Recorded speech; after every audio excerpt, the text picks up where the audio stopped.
Have a little bourbon there. You're on live, That's dude. better. Yeah, this should be a good interview. Okay. You're on live, buddy. Hang tight. Here we go. All right, it's time for Drummer Nation Live, the show where we talk about all things drum and drum related. And I have a new format where instead of soloing, I've got some guests popping in from time to time that I'm getting remote from a remote location. And my guest today is a good friend, John Bermuda Schwartz, who's on tour in a remote location undisclosed with Weird Al Yankovic. So hang on tight and we'll get this show on the road as soon as I find what I'm supposed to hit here. Gee whiz, I've lost my button. Here it is. It's time for Drummer Nation.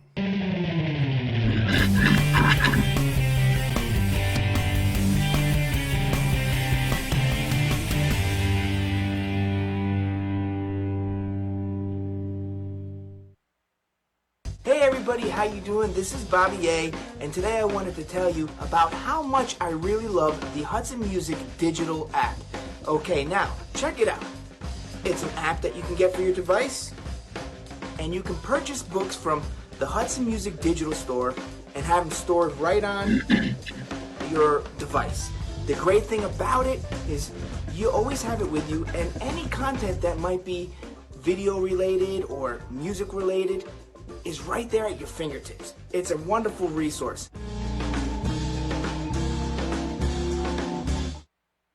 Hello everyone, my name is David Victor. I'm General Manager with the Craviato Drum Company. We wanted to offer a one-ply, solid shell product, but we wanted it to stay true to our mission of offering handmade drums of uncompromised quality built here in the USA.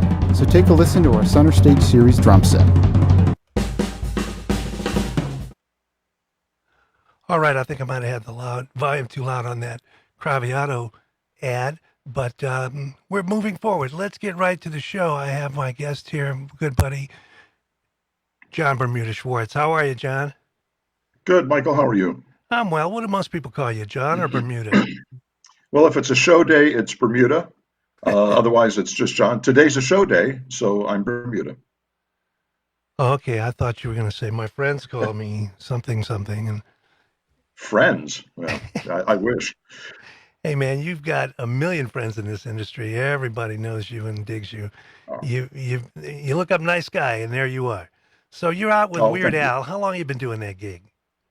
I have, I first met Weird Al and first recorded with him on September 14th, 1980. I happened to be on the Dr. Demento show that night. It was live in LA.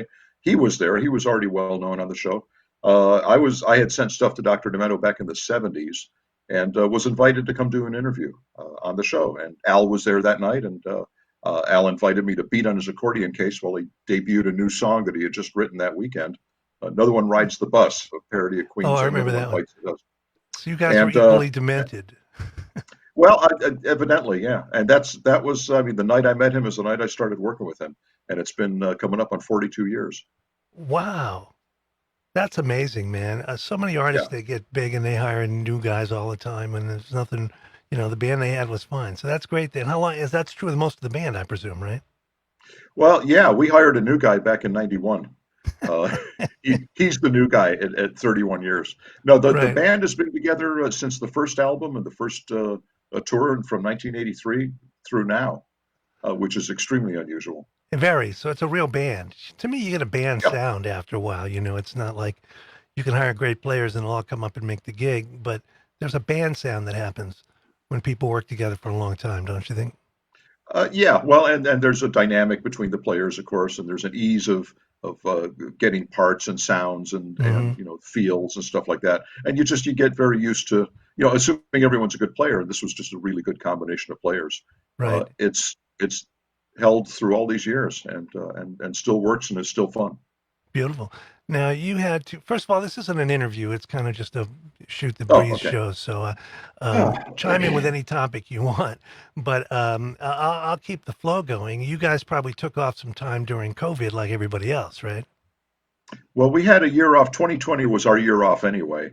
And we were intending to tour in 2021 and do quite a lot of touring, and that got quashed. And this tour, though, took its place, and it is 6 months and 1 week. It's 27 weeks, and we wrap up October 29th at Carnegie Hall, which is kind of a cool gig. That'll be our first time there. And but it's nonstop. I mean, it's 5 days a week, sometimes six, and it is nonstop, no breaks, and that's tough for a bunch of guys that are in their 60s, and in one case, one guy is in his 70s, and up there on stage, and it's it can be a little bit grueling. I mean, we're not staying in Motel Sixes or anything, but it's that's a lot of dragging around the country without being able to sit in one place for one time. I'm actually lucky. This week is a good week. We're in San Francisco for 4 days. We're only playing 2 of those days, and we're in LA for the 3 days following that. So I'll actually get to go home for a day and then a couple of half days before the shows, and then I'm off again for like 4 more months Yes, you live before I on the get West. back. You live in L.A. Yes, yeah, Yeah. and Well, in fact, most of the band does as well. so you probably have to take some serious precautions on this tour, right? Very much so. Living in a Al has bubble. already tested. We're in a bubble, and that's not even good enough because it's impossible to completely stay away from other people. Al does a VIP guest thing 5 nights a week, and sees between 100 and 150 people. He's not shaking hands with them. He's not face to face with them, but they do have their masks off while they take a picture on opposite sides of a dividing screen, and then the photographer puts them close together. It's very convincing. But they're in there, and there's germs circulating around. And Al tested positive, and we canceled 4 shows, which we've never had to do before. Show can't Al's go on without the leader, right? well, yeah. I mean, he's been deathly ill before and gone out and done a show, Hmm. and you just he saves his voice and he goes out and he squeaks it out, but he does a show. We'd never ever have canceled a show before, and we canceled 4 of them this time because it was just not smart for him to be out there spreading it around to us, of course. Sure. Um, and then Jim, the guitar player, tested positive a short time later, and we were able to do the shows, but we put him in a separate room. And fortunately for all of these venues, they had separate rooms. We did some nice performing arts centers. Everyone had their own dressing room. So he had his room, doors closed, his guitars, and cabling, mic is in there and all that. And he did the show from there. But we set up a stool on the stage where he normally sits. And, Al had to obviously announce why he wasn't there, but you could hear him and hear his voice and hear him playing. And the show went on. It went on actually very well. There were very few issues because we couldn't see each other. Right. Um, So you made some so shtick out of it, right? oh yeah, yeah. So it worked, although it's not ideal. You don't want to do that. And then the upshot is, well, the show went on, but because Jim can't really ride on us with the bus, I mean, he can't enter that bubble while he's still testing positive. Hmm. He had to get a car. He had to rent a car and drive from city to city, which is, that is hard to do after you've done a show. Or to leave early enough to get there the next day, and the coordination of dropping off the car if you're not going to need it after that. There's a lot of other stuff that goes along with testing positive besides that you might have some symptoms, and be shuttered off in a separate room doing the show. So That'll everybody be has interesting. subs. I'm sorry. Well, everyone has subs as well. That's another level of if someone tests positive and feels so ill that they just can't do the show. I mean, I'm hoping that doesn't happen. We all have subs lined up. I have 4 guys lined up, and I've got one in particular who I'm making sure he's kept up to speed on charts and stuff like that as I go through them because I write charts for my benefit. I know what they mean. Someone else reading it, it's useless. So as I Hmm. look at these charts, it's like he's not going to get this at all. I'm going to have to rewrite the chart so that he can understand it. And I have Hmm. recordings of all of the songs. I'm preparing them as much as possible other than that if should they be called in, they're going to be, they'll rehearse with the band, of course. They're not just going to show up and try and play. But I'm getting them, about 98% there, and there's just some stuff they're just going to have to run through with the guys to get, so the show doesn't crash. So you've been doing that gig so long that I imagine he's pulling from his whole book, right? Everything from years ago. On this tour, this is the unfortunate return of the ill-advised vanity tour. It's basically us doing pulling out a bunch of originals, which the fans know. This is really geared towards the hardcore fans. And we do a different show. We've got 37, 38 originals that we're rotating on this tour. Every night's a different show. If we do 2 nights, we're doing 2 nights in LA, 2 nights in San Francisco, they will be 2 completely different shows. So, because there are fans that will come and see both shows, knowing Sure. that they're going to be different shows. So it's fun for us to do that. This is not the big show that we do. There's no video, there's no costumes, there's no tracks, no nothing. We're just playing as a 5-piece band. Al's got a MIDI accordion. He plays all sorts of parts. It's interesting because he had to learn to play parts that he wrote but had never played. He didn't play them on the albums. We did all this stuff, and now he's having to fill in because we don't have tracks. Filling in percussion, let's say, filling in strings, filling in certain other parts, and we're all having to work a little bit harder. They're making me sing, which is not really a good idea, but out of desperation, I think they had to have a fifth voice. So, as bad as it is, I squeak out some stuff, I'm and sure it's fine. I'm sure it's fine. it's okay. But it's fun for us, and it's fun for the fans because a lot of the fans really like the originals. In some hmm cases, better than the parodies. So you touched on some things I was going to ask you about anyway. You're not working with tracks Not on this tour, no. and No, no clicks and click, any of no that nothing. stuff. No, I've got a metronome. I've got an old iPhone that has a very cool metronome keypad. I could just punch it in, and I just see some lights flashing, and that gives me the starting tempo of the songs I start, and that's it. And I may look down, if I wonder where I'm at in the middle of the song, if I'm still kind of on the tempo, I look down to just see if I'm with those flashing lights, and 9 times out of 10, I'm not. So it's it's fine. No, actually about half the time, and surprisingly, I'm right on it because there's a lot of things pulling me. When Al sings, he's got a lot of energy, he's excited, and he really hmm pulls. We have to like fight tempos with him, and I don't have a click I can lock into, because that's easy. Then I just listen to the click, but I have to hear him a little bit. I got to know where I'm at in the song, and he does pull, and it's a challenge for all of us. Yeah, but it's You know, real. I'd rather hear something pull or push a little bit here and there without knowing that the whole thing is formulaic on a click on a grid. It's tied to the pyro and the fog machines and the yeah. video and all that stuff. Where every night the show is within 45 seconds of the last night. Well, and that's what our big show is, because it's really, hmm maybe it's within a minute, but it's all timed out. It's the same show every night. Costumes, tracks, video. It's a multimedia rock and comedy extravaganza, they call it, and it's a real show. And And pe- I don't not enjoy that. I enjoy that a lot. We dial that in very quickly because it's the same every night. yeah, absolutely. I wasn't putting it down. It's just a different aesthetic. Yeah, Uh, yeah.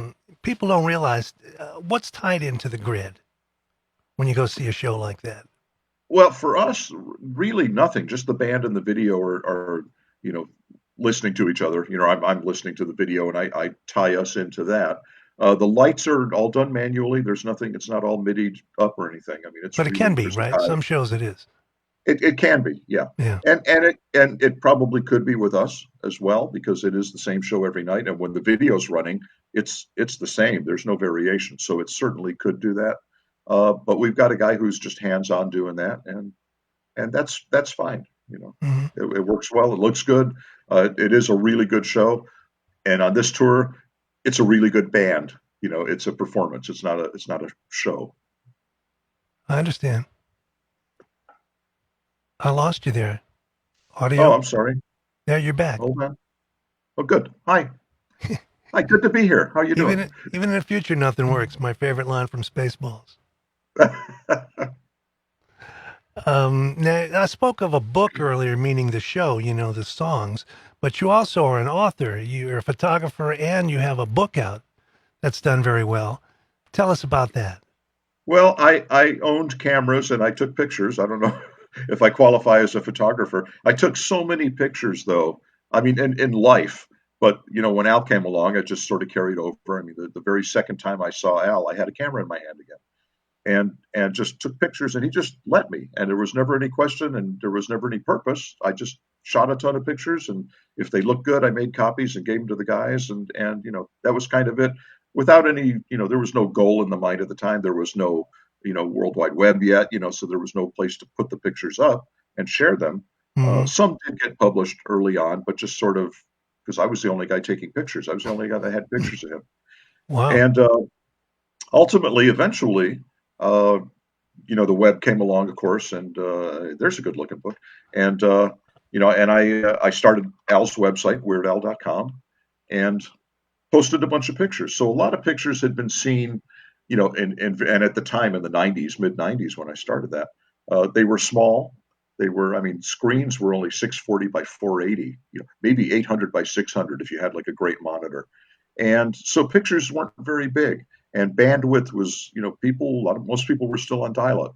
Yeah. So you had to make pictures small. I would have a picture be like 20K, which was like nothing. Right. And a lot of those pictures, some of those black and white pictures that showed up in the book had only been seen in these little small crunchy versions before. Well, Most of them had never tell us about the book though. What's it called? Well, the book is black and white and weird all over. The Lost Photographs of Weird Al Yankovic, 1983 to 1986. I shot a lot of film. I only shot black and white on him during a very narrow period. I started shooting black and white when I very first started shooting because I had a dark room at home and could develop film cheaply and all that. So the But whole book is black and white, right? Hence the title. this book is all black and white, and it's weird all over. Or if you separate the letters, it says Weird Al Lover, an interesting little twist. Not mine, but and these are most of these photos hadn't been seen. Al had not even seen most of these Oh, that's photos. great. Couple of them had been published. Most of them had not, and they call it lost photographs because they had just all been. I had contact sheets done at the time. They were never printed, and they were just filed away. And as I was going through deciding to archive photos, I came across these again. And I thought, and I looked at the contact sheets. I said, "Boy, I bet the fans would love these." This was in 2017, and I ran it by Al, and he says, "Yeah, go ahead, but put out a book or something." I said, "Fine, I will. I don't mind if I do." And you And did, and it did very and I well. and I eventually did, and it did very well. And in fact, Al is carrying it as merch on the tour, which is very kind of him. Actually, he makes money, so it's not Hmm. kind of him. It's Well, it works. He you know, doesn't have to do it. Besides he, the tour, where can people get the book? Well, it's available in a lot of bookstores, retail bookstores, but on Amazon and Barnes and Noble or Sure. Yeah. Target.com or Walmart, all the usual places. And Well, we have some comments I can bring in. And feel free to comment, everybody. Here's our friend Janelle Burdell. Scaled oh, down and live. Vocals too impressive. Thanks, Janelle. We know Janelle. I She's know. a favorite of ours. Here's Tanya. You know Tanya? I think you do. Yeah. Yeah. Of the three flavors of show, Vanity, Big Show, Orchestra, this is my fave. It's a little more Oh, thank you. intimate, isn't it, the show? Yeah, very much so. And live. And we're doing on this tour because of the nature, the audience. It's more of the hardcore fans. We're not playing, 3, 4, 5,000 seaters like we would normally do. Mhm. So these are all theaters at 1,200, 15, 1,800, somewhere in there. Some are a little bit bigger, some are smaller, and it's geared towards the hardcore fans, and that's which is a subset of the casual, of the mainstream Al fan. And but yet we've sold out just about every show. So we're doing something right. Oh, absolutely. Do you like the smaller venues as opposed to the sheds and the bigger halls? From where I sit, honestly, it's all the same to me. I mean, Mhm. my world is just right in front of me, and if it's 500 people or 5,000, it's kind of all the same. I mean, there are some places that have some historic value, or like Red Rocks, for example, or Wolf Trap, or Carnegie Hall will have that for us. Um, Hammersmith Odeon in London, anywhere the Beatles played is very cool for me. Forest Hill Stadium, Hollywood Bowl. We headlined the Hollywood Bowl for 2 nights. Those That's kind cool. of gigs. There's some very cool venues, but for most of them, 9 out of 10 of them, it's just I'm just concerned with what's going on my riser, Yeah, and that's people kind of forget that when you're that's my driving the world. bus back there, there's a lot to pay attention to, right? Yeah, Besides the yeah, venue and the artist and the audience. yeah. You've got I mean, charts and I, clicks and MIDI things and yeah. kicking this I'm tune I'm off. Or I'm aware of them out there, and I mean, I can the uh, house is usually dark, and we're usually lit up, mhm. and Now I have a plexiglass screen in front of me, a clear sonic shield, and when I get lit up, optic theory dictates, and it's dark on the other side. All I can see is me and all of these panels. I can't see outside of my cage. Right. So if there's ever a light on me, the whole place just disappears, and I just see me, which is not a good thing usually. That's I'm sure it's disruptive. fine. If I'm playing and I look up and I see me playing, it's a bad thing. You mentioned the places the Beatles played. You saw that thing on Disney Plus, the new Get I Back, I haven't think? seen I hadn't seen that. I saw the movie way back when it came out. It was 71 or whatever it Yeah, was this is a whole in different theaters. thing. Oh no, I know. You know what? I'm waiting for the VHS of this to come out, and then I'll be all set. I'm sure it would be completely unlike Disney to not issue this on Blu-ray, a little later this year before the holidays. Of So I'm course. waiting. I'm waiting It's for like that. 6.5 hours, but the thing that comes across is Ringo is just fantastic. I wish he was able to get a better drum sound. And then Glenn Johns was the engineer. They get a great sound. But in that day, he's got towels over the kit, and the drums sound a lot like thunk, thunk, thunk. But he's just Yeah. perfect, man. I mean, he's everybody's friend too. He sits back there and he plays the gig, and when they're arguing, he's not paying attention to that. And if they're just jamming, he'll jump in, and he's creating on the spot. The whole band is, and it's pretty amazing to watch all that stuff come together. I recommend it. I will see it someday. Hey, who's this guy? Wow, that looks like me. Oh, the other guy. That's Al. You know what? That was taken in rehearsal and in 2015 maybe, and Okay, that's us. And he didn't shave that day, I guess. Neither did I. Neither did I today. I snagged it from your website. So Yeah. you're a Ludwig guy, like forever, right? Well, it seems like it. I'm perceived that way. I've actually only been a Ludwig artist since 2006. But Really? I started on Ludwig drums back in 1965, and Hmm. I've always owned Ludwig drums, and I'm just for whatever reason, I'm very closely associated with the brand, which is nice. And so when it became official, it was like, oh yeah, you've always been their guy. It seems like it. And they've been great. And I know it's not the family company that it once was, but the people in it make it great. And a number of people have come and gone that I've dealt with there. But everyone's been really, really great there, and in fact, with all of the companies, in fact, in every company, there's really great people. It's a very cool industry. It I really go to I is. go to NAM, and I know a bunch of people in a lot of companies I'm not affiliated with, and it's just very nice. It's very friendly. But I was talking to Phil Hood the other day. He started Drum Magazine, Phil. And he Yeah, had gone to NAMM last week and a half, whatever it was. And he said, it's been like 6 years since I sold my company. About the same time he sold his and got out.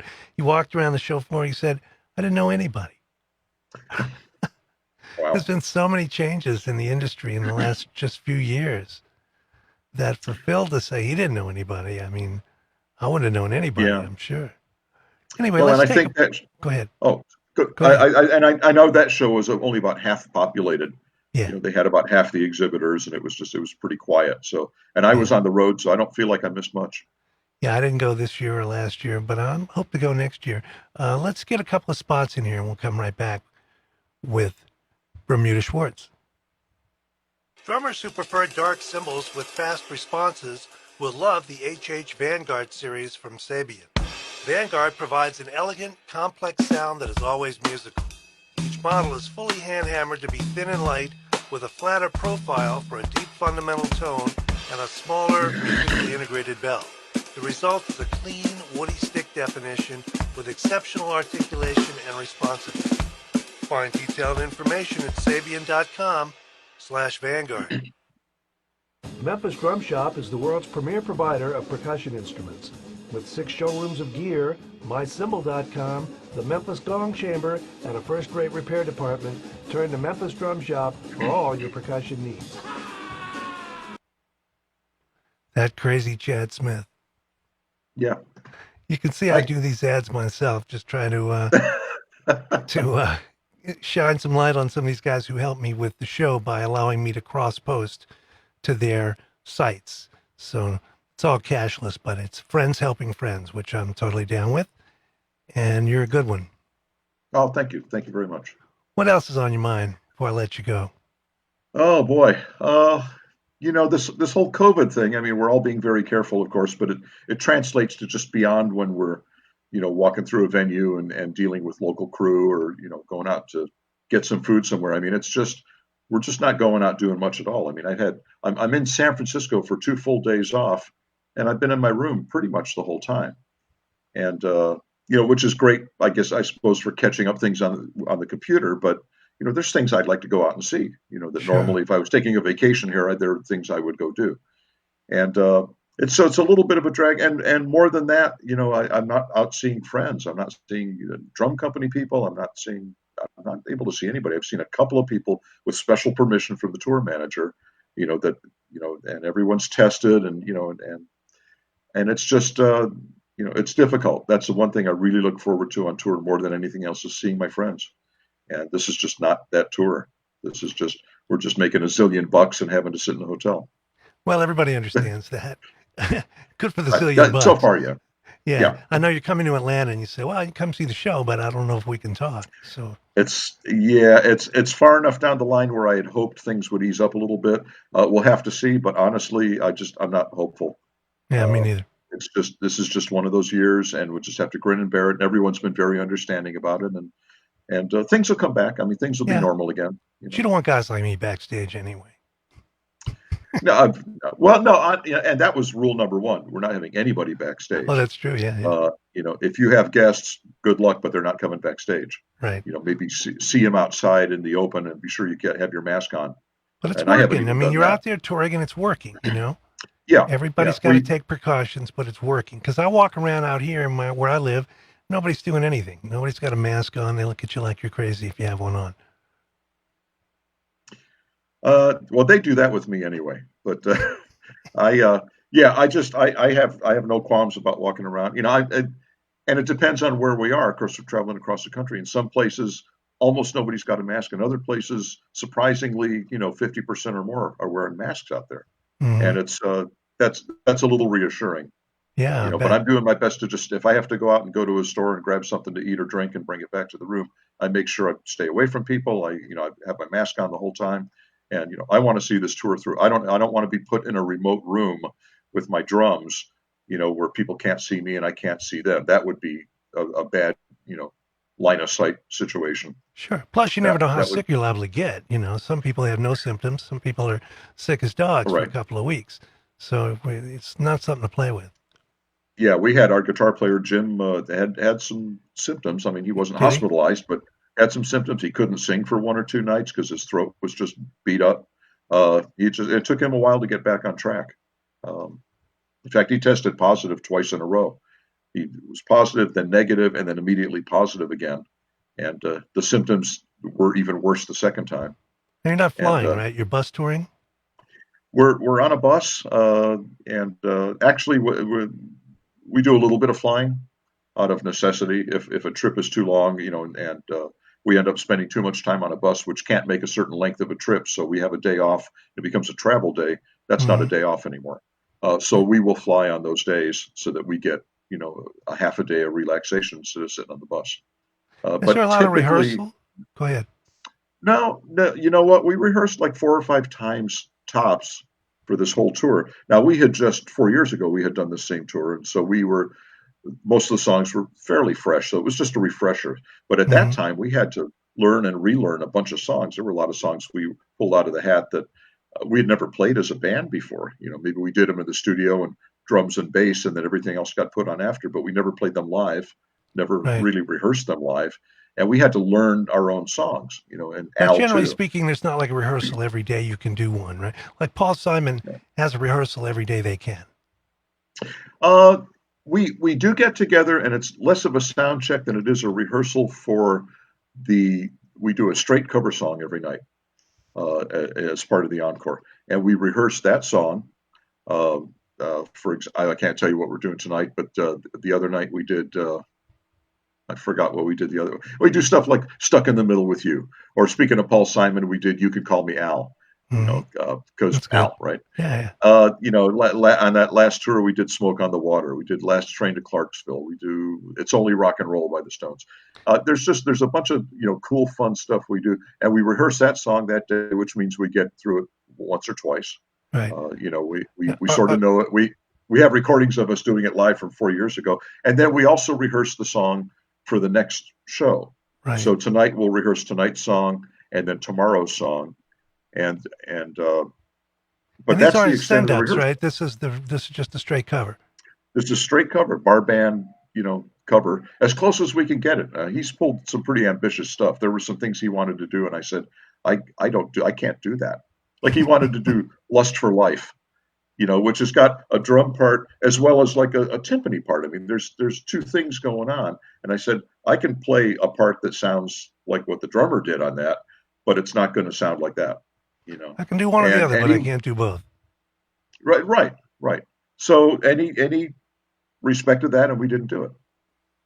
And All right. but he's had us do some things that were pretty trying, and then it's like, you know what, we'll just do it like a bar band, just forget it, just do some, change it up a little bit, or we'll just do it as best we can. I mean, it's not supposed to be pristine, perfect, but some of the bands we're doing, if they were 4-piece bands or 5-piece bands and had some straight ahead stuff, we sound pretty good.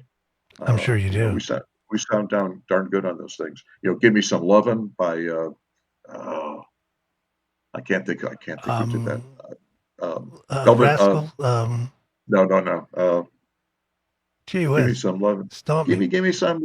I can't think of who it was. Young Rascals or something like that? No. It was I can't think Yeah, I'm of it. That's spacing on it too. That's Anyway, terrible. somebody will write in if they know. Yeah. John Bermuda Schwartz is my friend sharing the space with me today. His book is Black and White and Weird All Over. Weird All Over. I was letting you finish that. Hey, you're kind of a weird cat, man. Oh, well, thanks. Yeah, I mean that in the nicest way. Okay. Anyway, you got anything else? We can let it go. We've been on a half an hour. That's probably long enough for these things. I would promote my second book, Oh yeah. except Shoot. I can't really announce the title or anything, but I can tell Okay, you but you that can tell us there's another book coming this holiday season. there's another book coming this holiday season, and it's going to be a 25-year span, and it's going to be color photos. And again, Mhm. these are all taken from the negatives. And Al loved what I've put together on this book. He really he likes it. He likes it better than the first book, which is, thank you, Lauren. Yes, exactly. Yeah. Spencer Thank you, Davis Lauren. Group. And so it's going to be a very cool book and should be out for the holidays. And it's a big, instead of a black and white picture of Al on the cover, there's a color picture of Al on the cover. If you tell us any more, you'll have to kill us. But look for it. It's a good holiday book. Good. Is it another coffee table size kind of a book? Yeah, it'll be the same size. It's 9 by 12, Mhm. and I think they're making a sleeve that you could put both volumes into. Oh, beautiful. So he's a singer. He's a comedian. He's a drummer. He's a photographer. He's an author, and a bunch of other things I won't go into. Apparently, yeah. Thank you. And like anybody in that band, he's got a sense of humor. So, hey, man, I appreciate you doing my show. Oh, thank you, Michael. Appreciate it. And I'm going to try to catch you when you're here. And it's not till October, I think, but appreciate it. And I'm going to let you go and see if I can find my way out of this with the following. Hey, everybody, you've been watching Drummer Nation Live with my friend John Bermuda Schwartz. And he's been telling us about his tour with Weird Al and his book and life on the road. We'll do this every week. I'll have a different guest all the time, or several guests, hopefully, and we'll have a lot of fun. Thanks, everyone. We'll see you next time on Drummer Nation Live.